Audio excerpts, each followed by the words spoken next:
Monsieur le Président, Madame la Ministre, Monsieur le Président de la Commission des finances, Monsieur le rapporteur général, mes chers collègues, ce texte que Madame la Ministre vous qualifiez de technique nous permet de revenir quand même sur l'année 2025, en tout cas sur les prévisions et sur la situation financière de notre pays en 2025. Alors, vous vous réjouissez que nous parvenions à avoir un déficit qui soit fixé à 5,4 %. C'est vrai que c'est mieux que 5,8 % en 2024. À l'époque où Bruno Le Maire nous disait qu'il gérait à l'euro près le budget de l'État. Mais c'est moins bien, c'est déjà moins bien, Madame la Ministre, que la trajectoire que nous avions transmise à Bruxelles, où nous prévoyions d'être à 5 %. Donc 5,4 %, c'est pas mal, mais ça pourrait être mieux. Et ça ne cache pas, malheureusement, la situation dramatique de nos finances publiques. Et je voudrais, mes chers collègues, prendre une image qui peut parler à ceux qui nous regardent ou ceux qui nous écoutent. Il y en a, j'espère qu'ils sont nombreux. Si l'État était un particulier, le particulier gagnerait 3 000 € par mois. Il dépenserait 4 500 € chaque mois et il aurait 430 000 € de dette. Et chaque année, il augmenterait sa dette de 18 000 €. Et pourquoi la banque continuerait à lui prêter? On peut se poser la question. En fait, parce que maman et papa sont très riches. Maman et papa, pour l'État, c'est l'Europe. Et l'Europe garantit finalement la dette de la France, en quelque sorte, même si, le jour venu, elle risque de nous imposer des mesures drastiques. Alors, nous sommes pour le redressement de nos comptes publics. Nous sommes pour le redressement de nos comptes publics, notamment par le biais de la dépense. Les efforts doivent prioritairement porter sur la dépense publique. Et j'ai le regret de vous dire qu'en 2025, ça n'a pas été le cas. En 2025, nous espérions que ça serait majoritairement la dépense publique qui participerait à l'effort. En réalité, ça a été à 100 % les recettes, puisqu'on a eu 25 milliards d'impôts supplémentaires et de taxes supplémentaires en 2025. C'est dit par le Haut Conseil des finances publiques, Madame la Ministre, ce n'est pas moi qui l'affirme, c'est le Haut Conseil des finances publiques qui l'a noté dans son rapport.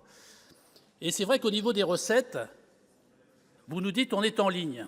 En fait, on n'est pas tout à fait en ligne, puisqu'on a 5 milliards de moins sur la TVA. Personnellement, je l'avais annoncé au début de l'année 2025. Quand on a voté le budget, j'avais dit que les prévisions étaient trop optimistes. Je pense qu'elles sont encore trop optimistes pour 2026, Madame la Ministre.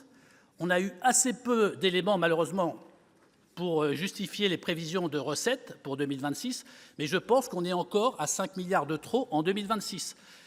Et vous nous dites, en impôt sur les sociétés, on va avoir une bonne nouvelle. J'espère, parce que jusqu'à présent, on nous a toujours dit que l'impôt sur les sociétés, on ne pouvait pas le prévoir avant la dernière ligne droite, c'est-à-dire le 5e acompte, c'est-à-dire en fin d'année, et que tant qu'on n'était pas arrivé à cette période-là, on était incapable de prévoir réellement les recettes d'impôt sur les sociétés. Donc, je prends acte qu'on les augmente de 5 milliards, je prends acte qu'on baisse la TVA de 5 milliards, et puis j'en viens aux dépenses, parce que les dépenses, c'est aussi ce qui nous intéresse beaucoup. Alors, ceux qui pensent qu'on est dans l'austérité, sachez qu'en 2025, ça n'a pas été le cas, puisque les dépenses publiques totales ont augmenté de 45 milliards en 2025.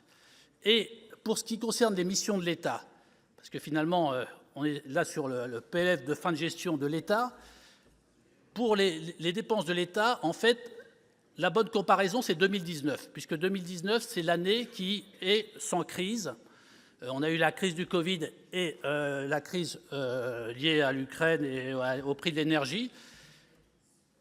On a eu ces crises-là qui ont augmenté énormément les dépenses des missions de l'État. Mais si on avait, Madame la Ministre, mais vous le savez très bien, je ne fais que vous rappeler quelques éléments qui sont importants, mais si on avait dépensé, si l'État avait dépensé au même niveau que l'inflation, on aurait aujourd'hui, sur les missions de l'État, à peu près 30 milliards de moins.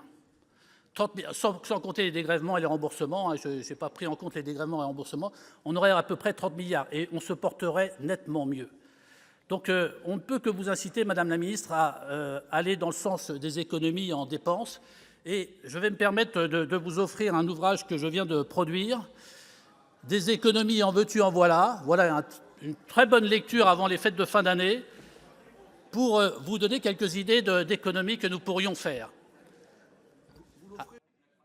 Je vais l'offrir à ma descente. Ah, d'accord. Je vais l'offrir à ma descente, à Madame la Ministre. Mais je voudrais quand même, juste avant de conclure, revenir aussi sur les dépenses d'aide médicale d'État. parce que je suis un peu surpris que dans ce PLF de fin de gestion, nous n'ayons rien pour l'aide médicale d'État. Puisqu'en réalité, nous allons dépenser cette année à peu près 200 millions de plus que ce qui a été budgété pour le droit commun.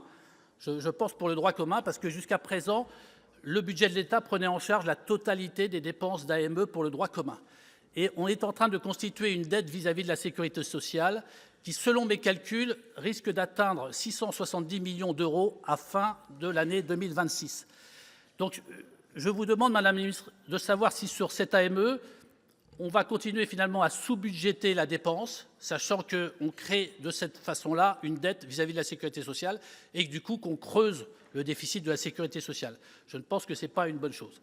Alors, pour en venir, j'étais toujours dessus, mais pour conclure plutôt sur le PLF de fin de gestion, le groupe Union centriste, dans sa grande sagesse, même s'il aimerait plus d'efforts sur la dépense, et considérant que ce PLF de fin de gestion est finalement mieux que si c'était pire, nous voterons favorablement pour ce PLFG. Je vous remercie. Merci, cher collègue. La parole est maintenant